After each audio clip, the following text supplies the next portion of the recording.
7. So I recently started school again, and as a part of my daily regime, I'm required to travel to Toronto Monday to Friday via the train and subway lines.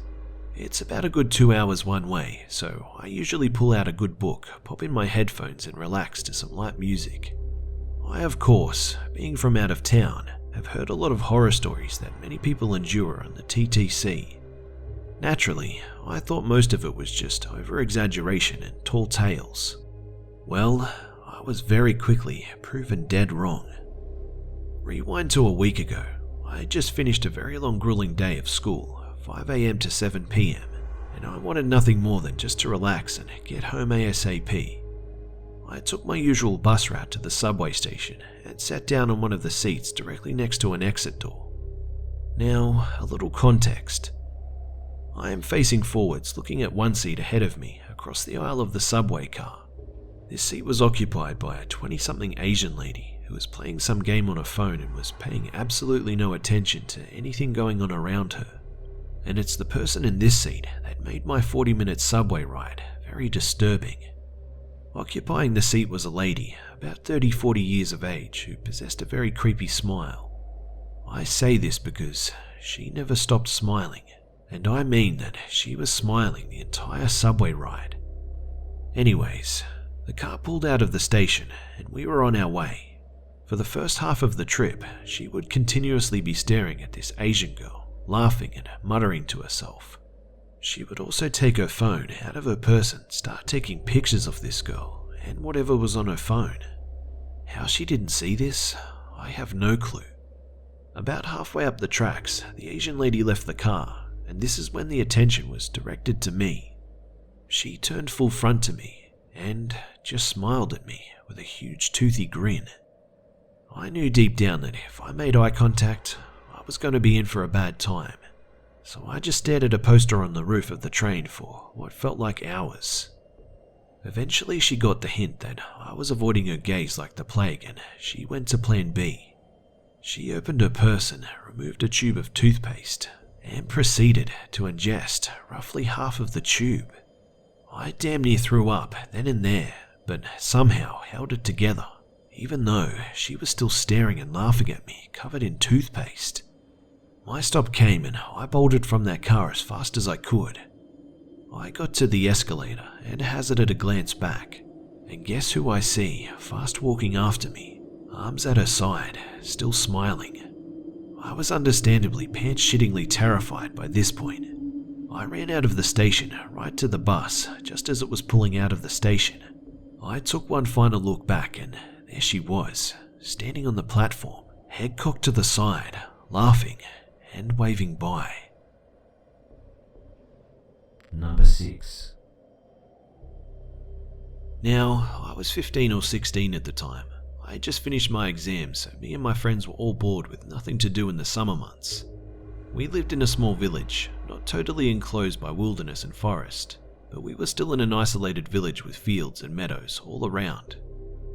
My friend Dylan, the most adventurous in the group apart from me, said that we should go explore for the day.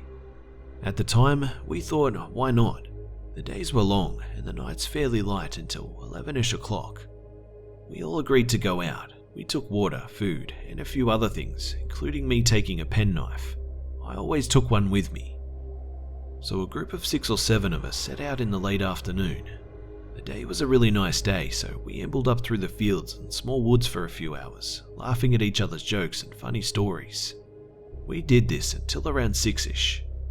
The sun wasn't fading, but it began to get slightly darker. We stumbled out of the small woods that we were walking through. We guessed that we were roughly 2 to 3 miles away from the center of our village. We came to a small abandoned mill. We all had knowledge of its existence, but we had never been in. When we initially discovered it, it was winter, and our parents had told us not to go in it. This was because homeless people might have been in there. But being fueled with adventure, we decided to go over and explore. We had seen videos on YouTube of people exploring abandoned buildings and they never came to any harm, right? So we made our way over there and we were greeted with a very spooky looking building.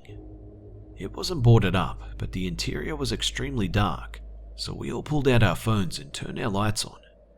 We all mustered up some courage, saying that we'd beat the shit out of any homeless people, but we all knew deep down that we'd run the fuck out of there. Those who had knives pulled them to give us some courage. We stepped inside and saw the usual. Litter was everywhere and graffiti on the walls with the stereotypical "get out" and "turn back." We pressed on into the main room of the mill, with stairs to our right going down into the basement and up to the top floor. We explored the main room for a bit, and we moved upstairs to find a place which looked like a homeless person had been staying in, but it was long abandoned. Finally, we all decided that we should go into the basement. We had all been postponing it. We had seen enough horror movies to know that it was the scariest part. We all held each other pretty close, a kind of brotherly comfort. We all stepped down into the basement, and we were met with a terrifyingly dark corridor. We shone our lights into the darkness, and we saw just a shortish corridor, our torch beams only just illuminating the end of the passage. It was bare concrete, with a horrible smell emanating from the end of the passage. At the end was a dark green iron door, with the paint peeling off and rust coating the hinges. We gingerly stepped forward, Dylan taking the lead. Dylan was followed by me and my friend Harry, and we became increasingly aware of the disgusting stench coming from the door. We stepped up to the door and I tried to wrench it open, but the rusted hinges screeched in defiance and refused to budge. Finally, it took 4 of us to heave the door open. When it opened, the stench hit us like a brick wall. Harry almost instantly keeled over and began wrenching. We poked our torches into the blackness and what we saw shocked us.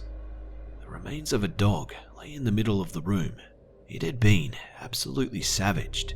It was mangled, its bare ribs showing, thousands of flies covering the remains, legs detached from the body.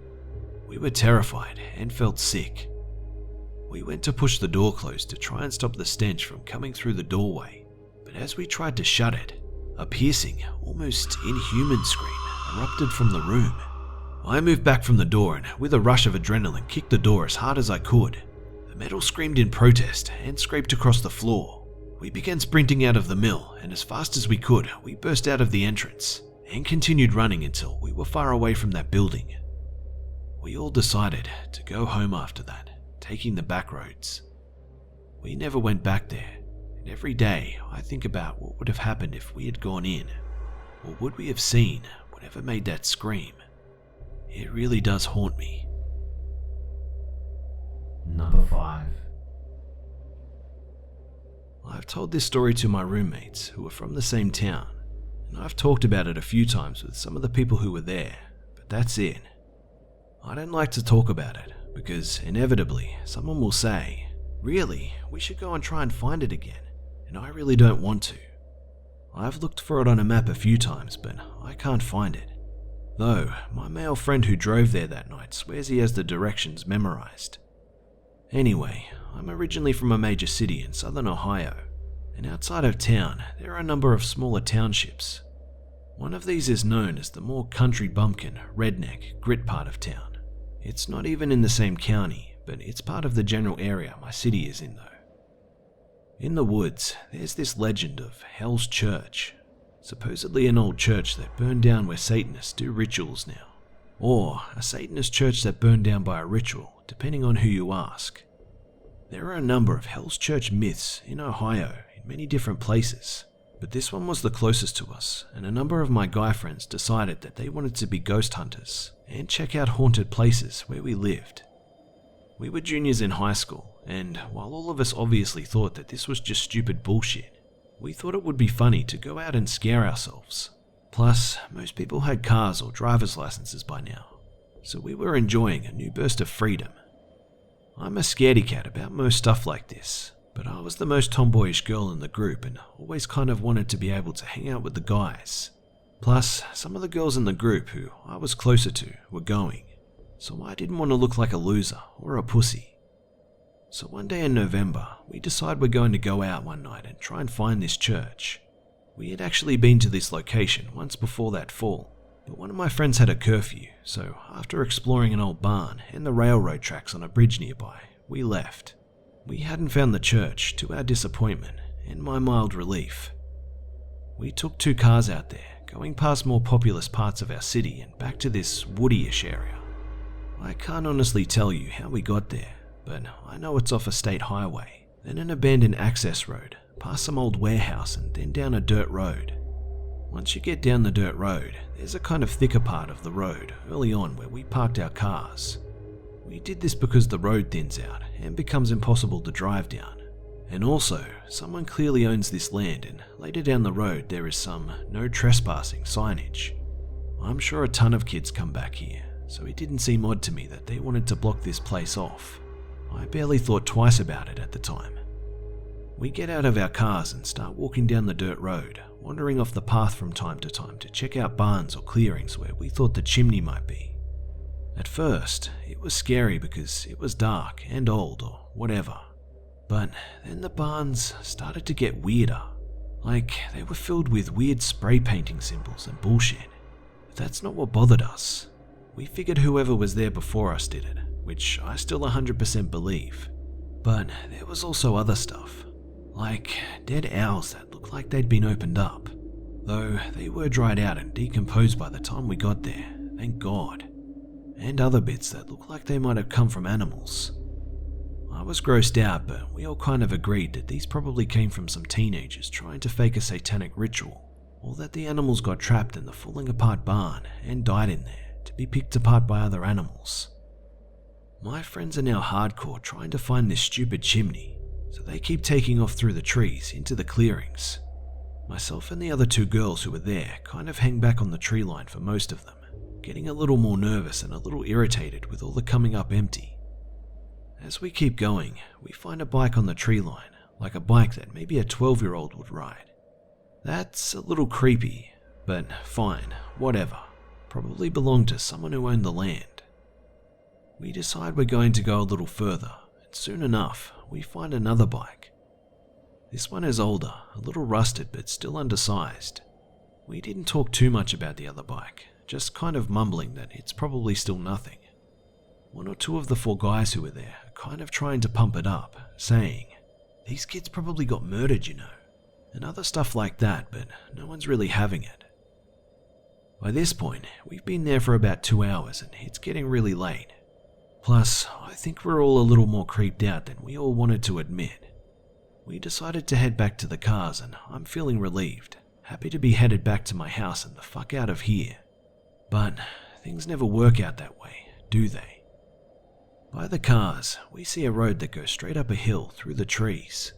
At the start of it, there's a big metal gate that had a road closed sign on it, which we had seen before, but for some reason it had never occurred to us to try and go up that road. We had a small debate at the gate, about an evenish split on who wanted to venture up and who didn't. I absolutely didn't. But eventually we decided that we'll go up, just to see. Both of the drivers want to go, so there's not a lot we can do about it. We climb over the gate and start up the hill, where an old pavement road is cracked and crumbled under our feet, though it was for sure a real asphalt road at some point. In addition to the road's condition and the brush being an obstacle, someone had felled a bunch of trees over the path, purposely blocking off the road from any cars. Some of us are starting to seriously question if we should be doing this, arguing that somebody obviously wanted to keep us out of here. We get teased for being afraid and keep going. I couldn't see where the road would end because it was so dark and the trees made it even harder to see. Plus, the road was super steep, so all you could really see was up, with a little moonlight peeking through the trees. All of a sudden though, we reach the end. The trees just open up and we've come off an incline to a flat field, and holy fuck, what a sight it was. It's a flat field with tall prairie grass on either side, probably 2 to 3 feet high and pretty uniform. The path we're on splits the large clearing we're in down the center and leads through the grass to a cul-de-sac with 3 buildings. 2 look like they are farmhouses, with 1 barnish building. They were wooden, while they may have been painted at one point. It looked like they'd been mostly weathered and stripped by time. I see this, and I'm done. I want to leave. But of course, some of my friends say that we have to check out these buildings. At this point, I finally put down my foot, as do the other 2 girls and one of our guy friends. We all decided that this is enough. So the 3 guys who want to go to the buildings tell us to just wait there.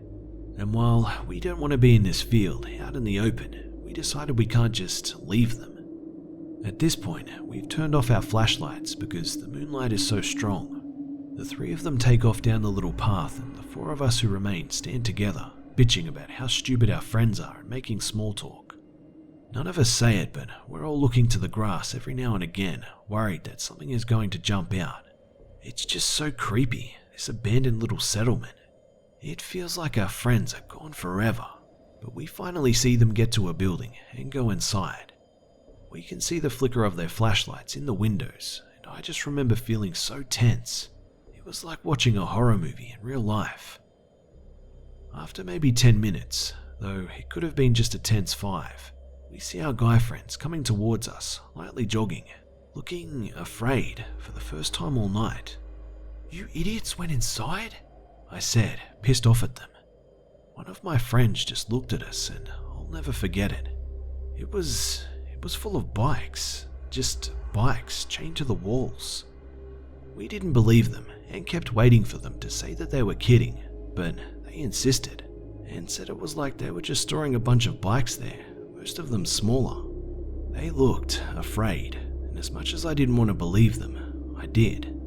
They aren't the type of guys to pull a prank for this long. By then, we all agree that we need to get the fuck out of there. We start down the hill, hurrying the best we can. All of a sudden, about halfway down the field, we can see our car's headlights down the hill, about where our cars are. We see them pass slowly, and we know someone is down there looking for us. Because it's so far off the beaten path, we figure that it's one of two things.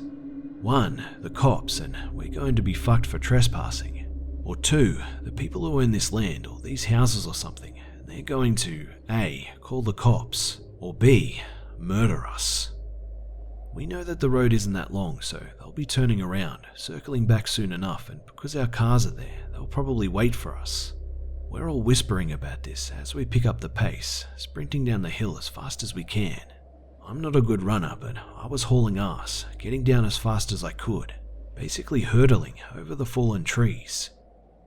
Once we get down the hill, we don't see any headlights, but we know that they can't be far away. "Get in the fucking cars!" One of our friends yells, and we're fumbling with the doors like a horror movie, just too nervous to get into the cars. We get in, and just as we start the cars up, we see the headlights speeding down the road. A giant black truck roaring up behind us. The truck seemed larger than life, raised up off the ground. The whole thing was terrifying, but what was even more terrifying was the fact that we couldn't see who was driving in the dark with the headlights blinding us. We peel out of there, total pedal to the metal. This truck is still following us, bearing down on us as our two cars race out of there. The truck is also getting real close to us, threateningly close, almost like it was trying to run us off the road. We're all screaming, looking back at the truck, fighting for some distance. Once we get to the highway, we switch lanes, trying to escape. Luckily, we were in sedans, so it was easier for us to weave in and out of cars. But this truck is still chasing us. We're in two different lanes, but we don't want to get too separated from our friends. The passengers of both cars are texting back and forth, trying to make a plan. It took about 15 minutes to lose the truck. I'm not sure if the distance was too much or if they just turned around, but once we got to a big shopping centre, we ducked off the road and into a Sonic parking lot. We all sat in our cars for a little bit, watching to make sure that we weren't going to get snuck up on, before getting out of the car to get some food and talk. Everyone, even the guys who had tried to act tough the whole time, was pretty shaken up. It took a while to settle down enough to head home. As much as we talked it over, we just couldn't figure out what had happened. Eventually we all went home, during what was a pretty silent car ride. We didn't talk about it again for a long time. We never called the police, which, honestly, as an adult now, I feel like we should have. I don't think about it often, only during the fall really. But when I do think about it, I ask myself, who chased us? Why was that town abandoned? Who owned those bikes? Where are they now? Number 4. It all started nearly a decade ago. I was a happy-go-lucky 10-year-old boy. One day, while at my best friend Sean's house, while his parents and mine went shopping for an upcoming camping trip, He and I were playing outside in his front yard. Living in a small town with a population of about 3,000, we never expected to encounter anything strange. Usually, the strangest thing we ever heard about in this town is people playing their music too loud. Anyway, a man in a dark green Camaro drove up to my friend's house. I had never seen him around town. With my father being the local mechanic, I had seen just about everybody in town at least once. He stopped right in front of the driveway and asked, "Hey kids, do either of you want to take a ride in my car?" I had a bad feeling about the whole situation. Before Sean could say a single word, I replied for both of us. No thanks." Grabbing his shirt, I forcefully dragged him back inside his house. "What the hell was that about?" Sean yelled at me. I thought I had done good by preventing him from doing something stupid that could get us both hurt or in trouble. He means well, but he doesn't always use his common sense, even to this day. We calmed down and watched some pointless cartoons until our parents returned from the store. About 30 minutes later, our parents arrived and we left town for the weekend.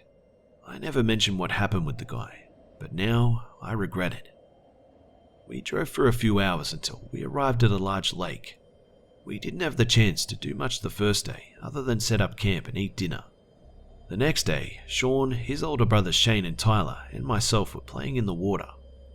Out of the corner of my eye, I saw somebody slowly moving towards us. As he got closer, I could make out that it was the same guy from the previous day. I pulled Shane, the oldest guy in the group, aside and explained what happened. He walked up to the man and asked him politely to leave us alone and not to follow us. He apparently didn't like being told what to do by a 14-year-old and punched him in the face. I ran to get help from the adults. By the time my friend's father arrived, the man was hitting him repeatedly. Mike, my friend's father, picked him up by the neck and threw him into the water and then pulled out a handgun and yelled, "Get the hell away from my sons. If I ever see you again, you won't like the outcome." On top of Mike of being over 7 foot tall, he was a man of his word. We took Shane back to the campsite and cleaned the blood off of his face. We couldn't find where the blood was coming from until he told us that he found a rock to hit the guy in the head with. Feeling traumatized, we all thought it best if we were to leave. So we packed everything up and left. I didn't hear anything about the man that attacked my friend and I didn't see him for almost 2 months. I thought I was free and clear until I heard tapping outside my window.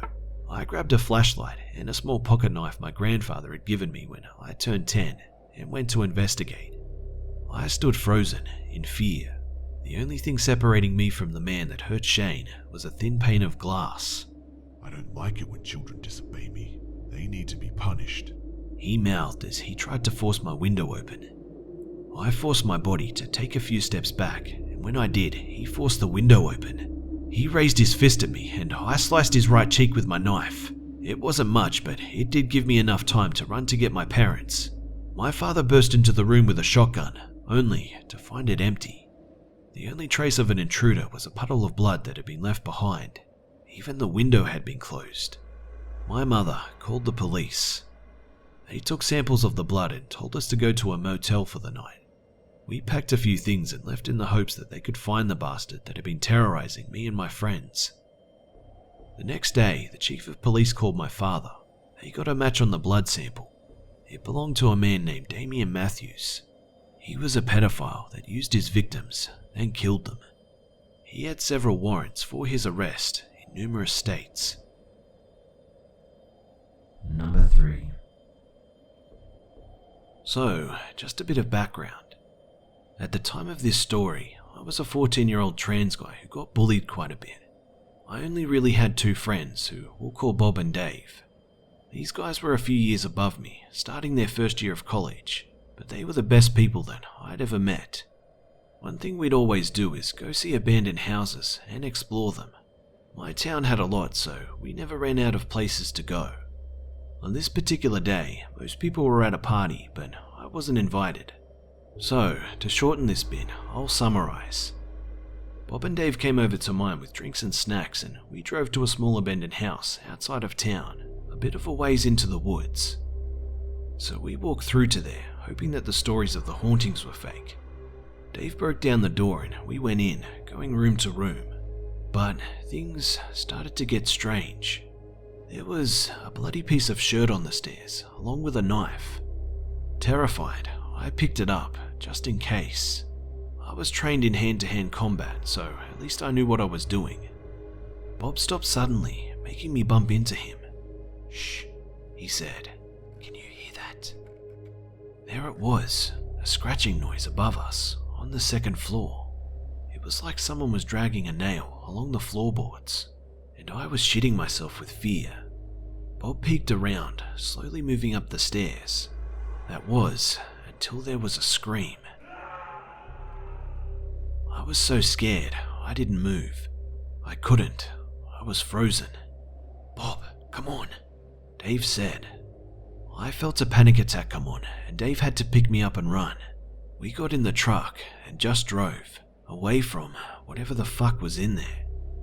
My panic calmed as Dave started asking Bob what he saw, but Bob was out of it. He wouldn't say a word. It's been 10 years, and I met up with both of them a few days ago, and Bob told us what he saw.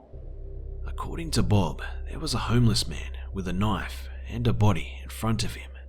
But it doesn't end there. Apparently, he was eating it and screamed when he saw Bob. Number 2. Before I start, let me tell you a little bit about my background. I came from Indonesia, a country in southern Asia, in case you haven't heard of it. I'm a 19-year-old male, college student, still living with my parents. I'm around 5'4" tall and 150 pounds. It might sound pretty short, but it was the average around where I live. My neighborhood is a quiet one. Nothing much is going on except the occasional troublemakers messing in people's property in the weekend. It wasn't in a bad area as well. I knew my neighbors well, and they were pretty much kind people. I've been here my whole life, so I've always had this sense of security when I walk around the area. I can remember this happened in mid-February. Coincidentally, I was having 2 weeks holiday from campus. My parents were away for a religious trip to Mecca. And yes, in case you ask, I am Muslim. So, I was left alone at home with a housekeeper, and they won't be coming back for at least another 10 days, maybe 2 weeks. This isn't the first time that I've been left alone at home for long periods of time, so I don't see any problem with it. Being a college student, I'm used to staying up late, so that's what I naturally do. I would stay up late in front of my laptop, mostly watching anything new on YouTube or playing some video games if I feel like it. The first few days were fine, nothing really much happened. I stayed up sometimes until 3 AM before sleeping, and I also frequently get out to the kitchen to grab a drink every hour or so. It might be good to note that my housekeeper sometimes sleeps in the house, but sometimes just left to return later in the earliest of the mornings. So, on the 5th night, I was up and about watching my friend streaming a game on Steam, when I heard footsteps above my room on the 2nd floor. Right above my room is an empty room used to store fabrics by my father. My father works at home as a fashion designer, so the whole 2nd floor is basically just work area, and there won't be anything up there. "Dude, did you hear that?" I asked my friend over voice chat. For now, let's call him Pac. No, I didn't hear anything." Pac replied back. He paused his game and turned down his game sounds, and seemed to also pay attention with the noise in my room. However, everything was silent. "I don't hear anything," he said again. "Dude, I'm serious, I hear footsteps." Just before I finished my sentence, audible footsteps can be heard right in the room above me. I jolted backwards as I stare up to the ceiling, then to the clock in the bottom right-hand corner of my laptop screen. It's 1:42 in the morning. "Now that's something," Pac commented, seemingly also concerned with the noise. Now, you might think that it may have been my housekeeper walking around, but most floors in my house are ceramic and none of us wore any footwear inside. The noise that both Pac and I heard is strikingly similar to boots walking around. It's like someone was stomping around above with his boots for whatever reason. "You think I should check?" I asked him. Pac just let out a small, somewhat annoyed sigh. "Man, I really don't recommend that. Do you have anyone in the house?" He asked back, but I replied with a short, "No." Still, I decided to take a look because if it's a burglar or anything, I am damn sure I'll defend my home. I went out carefully, opening the door to make the least noise possible, and went straight to the kitchen to grab the biggest knife I could find. After I got my hands on the knife, I slowly walked up the stairs to the second floor. Now, it's usual for the lights to be on at all times on the second floor, since my father was often awake in the middle of the night and decided he wanted to work, so it saved the trouble of turning on the lights. I kind of got scolded when I tried to turn it off for the night, so I never bothered anymore. I made my way closer to the room, but I can't hear anything now. Those audible boot noises, they're no longer here. Fucking, I thought to myself, and kicked the door open, hoping the element of surprise would stagger this intruder before I pin him down. "Get the fuck out of my house!" I yelled, but I was greeted by a silent, empty room with nothing but fabrics lying here and there. I stood for a moment, dumbfounded, since I'm actually 100% sure that there would be someone inside and I was in for a scuffle. Shoving it away as my imagination, I returned back downstairs, but first I checked the entire room in the first floor, and nothing. Everything was just the way it is. Now, you might think I'm pretty tough and all since I didn't wimp out, but seriously man, my hands were trembling every time I opened a door. Just the thought of someone suddenly appearing in a dark room, looking at me with a strange smile on his face, gave me shivers up my spine. Since I found nothing, I returned back to my room, put on my headset and chatted once more with Pac. "Anything?" he asked. "No, nothing but silence," I replied.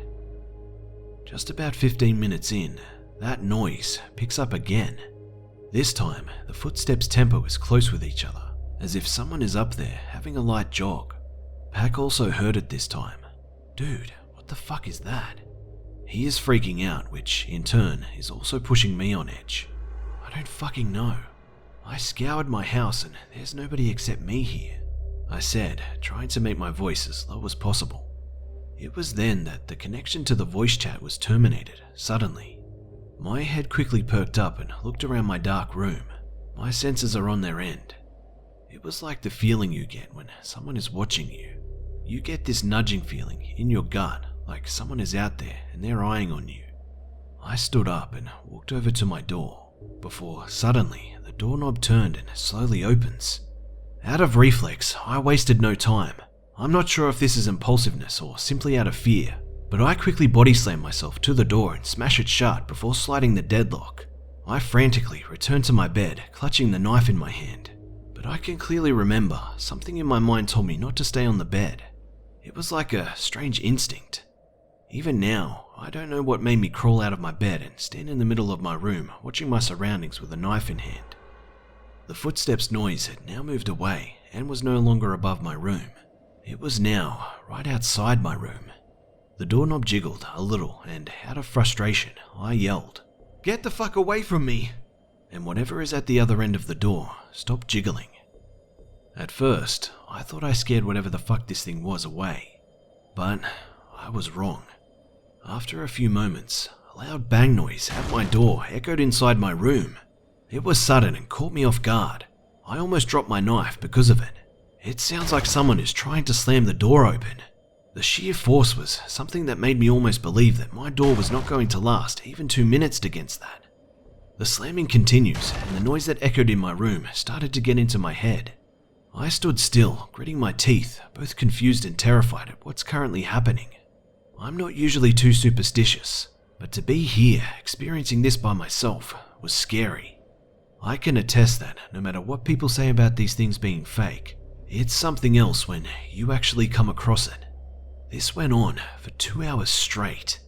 My mind was blank while all of this was happening. As far as memory serves, I remember feeling disorientated and slightly dazed while the pounding on my door persists.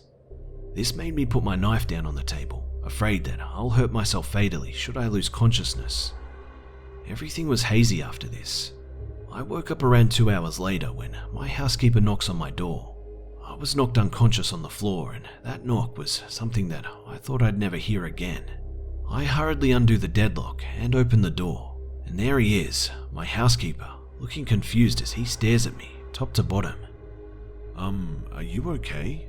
he asked. He must have noticed the awful state that I was in. Until now, I had no idea what happened that night. I have told some of my friends about it, and they brushed it off as my imagination.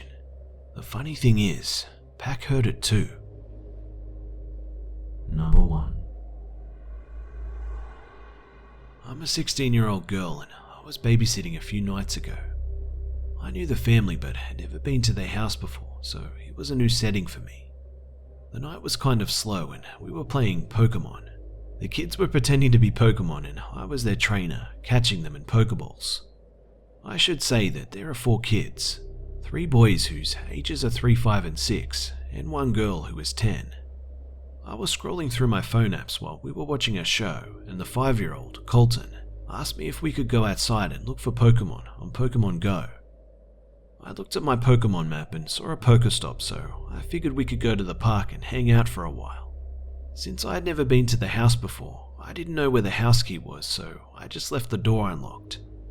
I took the kids down to the park, let them take turns with my phone, and once it began to get dark, we headed back. We went back to watching shows until it was time for the younger 3 to go to bed, around 8 o'clock. The girl Brinley helped me get the boys to bed, and then we went back downstairs and I showed her some of my drawings and she drew some pictures for me. While we were drawing, I heard the 6-year-old Luke start crying. I ran upstairs and asked him what was wrong. He said that he didn't like being alone and thought he heard something under the bed. I sighed and I assumed that this young boy wanted to stay awake while his parents were gone.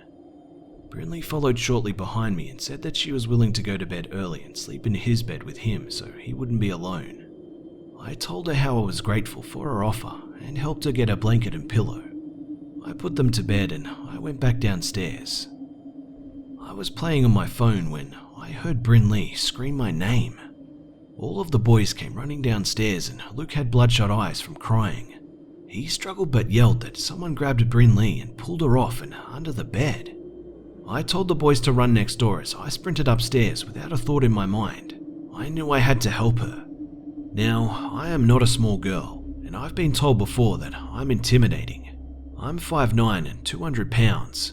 I'm in weightlifting at school and I'm all muscle, but I'm not a very confrontational person. So I ran into the room, but didn't see anyone, until I heard Brinley gasp. I looked over at the bed and I saw Brinley's leg, and it quickly moved from view. I heard police sirens, and so did the person that was under the bed. I heard shuffling as they emerged from under the bed. It was a man that stood about 6 feet tall, filthy clothes, and he was scrawny. His eyes met mine as he yelled, "This is all your fault." He quickly ran out the door, down the stairs and into the garage. I knew it was the garage because of the echoey sound it made as it opened.